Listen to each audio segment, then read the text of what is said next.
Hello everybody and welcome to my vlog. But of course, nakita nyo naman yung aking thumbnail at sasagutin ko yung mga natatanggap ko pa rin ng mga questions as to these days. And of course, I owe you an explanation at saka videos regarding doon sa aming process, hindi lang para sa aking K1, sa mga requirements at saka doon sa aking adjustment of status. And I know it's been a while. Yes, gaya ng sinabi ko, I owe you an explanation and I really wish na ma-explain ko lahat kung ano yung nangyari sa amin talaga. It's been very busy. A lot of things na nangyari talaga since the kids arrived here in the States since last year. But of course, without further ado, pagkatapos ng video na to, i-explain ko kung ano yung mga other tips or yung ibang ginawa ko para doon sa mga requirements at saka sa mga pag-process namin. So, without further ado, ito na nga pala yung ibang mga questions na sasagutin natin today, okay? So, kung meron kayong question, just comment down below and I would really appreciate that and I will be pleased to answer it, okay? So, unang question at sinulat ko talaga. Ayan. So, question number 1 is, dala mo ba ang mga school records nila while traveling the US? So, I believe it was referring dito sa aking mga anak. Yung mga school records nila, yung iba, yes, meron pa rin akong copy, mga original at saka mga photocopy. Pero, nung dumating sila dito ng States, hindi naman talaga hinanap. Or, I just keep them. Ayan, wala lang, kinip ko lang talaga. Pero, pagkadating nila sa States, yung school, hindi naman naghanap. Nag-ano lang sila ng photocopy na, which is through online email lang. Ganon. So, the next question is, situation sa medical, minus sputum ba? So, hindi ko alam kung nag-refer ba ito sa akin during my medical examination, doon sa aking K1 at saka doon sa mga bata. So, sasagutin ko na lang both. So, doon sa aking K1 process, bali, pangalawang beses na pala akong nagpa-medical. So, yung first na medical ko, which is before COVID, is negative naman. So, at that time na stranded kami na wala pang interview schedule. So, hanggang sa na-expire siya. And then, nung okay na makapag-medical, doon ako na-sputum, guys. At I've waited another 2 months bago ako ma-cleared. At saka doon naman sa mga bata, pagka-uwi namin last 2023, ganon. 2022 yata, almost 2 years, ay walang na-sputum sa kanila, ganon. So, last medical nila sa St. Luke's, wala pong na-sputum. So, everything is cleared. So, kaya the next day niyan ay, ano na nila, visa interview, ganon. So, the next question is, fluent na po ba sila ng English? Yung dalawa ko pong anak, yung second at saka yung third, parang hindi na sila nakakaintindi ng Bisaya, ganon. Pero nag-i-speak talaga sila ng English sa bahay at saka sa school, ganon. At sa fluency, to answer that question, hindi pa sila masyadong fluent pero nag-i-English sila. Ayan, kasi hindi naman fluent ako sa English, ganon.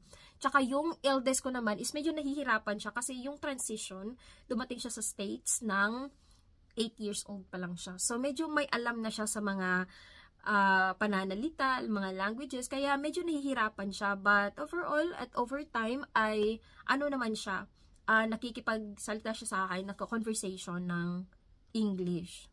So, ayan, it slowly transitioning. Ngayon, the next question is, nagka-RFA po ba sila sa adjustment of status? Let me think. Yes, nagka-RFA sila, pero doon lang po sa kanilang medical record sa St. Luke's. Ayan. Pero, ang alam ko doon, wala naman talagang problema. Parang inano lang nila na another copy. Kasi, ang alam ko guys, pag na-i-process or pag na-mail mo na sa kanila yung mga documents, mga ganon, may mga ibang documents na sinubmit mo ay nawawala.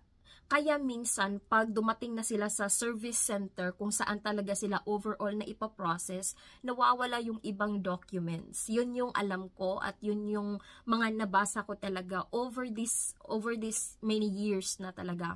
Merong mga alam ko na naisubmit ko yung medical ng mga bata, walang problema, at saka updated yung mga vaccinations na naibigay sa kanila during the medical, I still submitted ng mga kanilang medical records through doon sa kanilang account. So, instead na mag-mail ako sa kanila ng copy, doon ko na lang sinubmit. So, after a month, ayun, na-approve sila. Ayan. So, kung magtatanong kayo ulit, gaano katagal namin hinintay bago sila na-approve ng kanilang adjustment. So, magsistart muna ako sa akin. I've waited for an entire year. Alam nyo? At tapos, yung sa mga bata is 6 months lang na-approve na sila ng kanilang adjustment of status. At, ayun. So, the next question is, umabot ba ng 1 year ang adjustment of status? Kagaya nga ng sinabi ko guys, yung sa akin, yung pag-process talaga is, umabot talaga siya ng 1 year. Mga ano lang, kaka 1 year ganon. Kasi, tapos, nag-travel ako ng Pinas, nawala yung green card ko, but meron akong video na i-explain kung paano at ano yung ginawa ko at ano yung mga process na ginawa namin doon. Kung bakit ako nakapag-travel, nakapag-exit sa US nang walang green card, tapos paano ako nakabalik nang walang green card nang walang problema. So, i-explain ko yan sa next na video. At saka sa mga bata guys ha, 6 months lang yun. Teka lang, May, June, July, August, September, October. Ayan, 6 months nga kasi nag-file kami May. So, after 6 months is na-approve sila. Tapos, may interview po ba sila during adjustment of their status? Magsimula ulit tayo sa akin. Sa akin po is wala. Wala na po, fingerprinting lang, may pinirmahan, tapos yung picture, para sa, kasi pipicturan ka, tapos fingerprint, tapos meron kang pipirmahan. At ngayon naman sa interview, sa mga bata, wala din. Kung ano yung nangyari sa akin during sa fingerprinting, ganun din ang nangyari. At isa nga pala sa isa-share ko guys, kasi during sa kanilang fingerprinting sa pinakamalapit na service center dito, maliban sa pinicturan sila sa fingerprint, di ba dapat parang sa atin, pag minor yung bata is yung parents yung paperma, di ba? Not in this case, kasi alam nyo guys, sila talaga ang sumulat ng kanilang mga pangalan sa kanilang pag-process ng kanilang green card. So, ayan, napaka-cute lang. Gusto ko lang i-share. And then, paano nyo na nakakausap ang embassy ng Pilipinas? Phone number. So, nakalimutan kong ilagay dito para sabihin, but ilalagay ko ito sa comment or sa description kung ano yung phone number na tatawagan kung gusto nyong kontakin yung US Embassy sa Pilipinas. But meron lang akong tip guys ha. Ikaw na applicant, hindi ka pwedeng makakatawag kasi nasa Pilipinas ka. Yung ginawa kasi namin ng aking asawa is, siya kasi yung tumatawag. So that was, gabi sa Pilipinas, maaga dito sa States na tumatawag siya. At meron silang specific na oras na kailangan kang tumawag para hindi busy yung linya. Kasi parati kasi silang busy. So, ang nangyayari, yung asawa ko, or bali yung fiancé ko at that time, siya yung tumatawag, nag-a-ask ng question, ganito, ganyan. Kasi bago ako matulog, binibigyan ko siya ng mga questions, guys. Dahil sa update. And so far, yun ang naging routine namin. Hindi ko sila nakakausap talaga pag nasa Pilipinas ako. But yung foreign husband ko, American husband ko, sila yung nag-uusap. Bali, parang direct to direct ang nila. Kasi sa mga phone call, ganon. At ilalagay ko sa description kung ano yung phone number na gagamitin at tatawagin. Kasi, nung nag-process ako ng interview appointment at merong mga mali-mali sa mga information ng mga bata, yun kasi ang ginamit ko na pantawag. Ayan.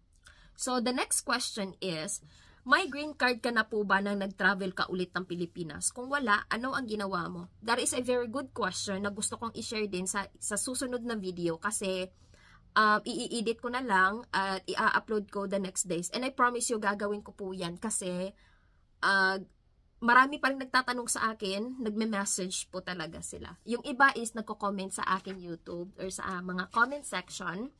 So, nag-travel ako ng Pilipinas, wala pa po akong green card. Pero meron po akong ginawang process na final ko po talaga together ng aking adjustment. Kasi matagal po kasi yung pagpa-process ng green card. So, kailangan ko ng backup plan. Kasi kung kakailanganin kong mag-exit dito sa States. So, yun po yung process ko. Medyo a little bit of complication, na explanation. Pero may video ako na i-explain ko talaga po sa inyo. Hintayin nyo po. Ayan. So, nagka-problema ka po ba pag uwi mo ng US galing Pilipinas habang walang green card? Wala akong problema nang nag-exit ako dito sa States at hanggang dumating ako sa Pilipinas, doon lang may a little bit of conflict. Nung pauwi na kami dito sa States, doon sa exit sa Cebu, doon sa sasakyan namin papuntang Qatar.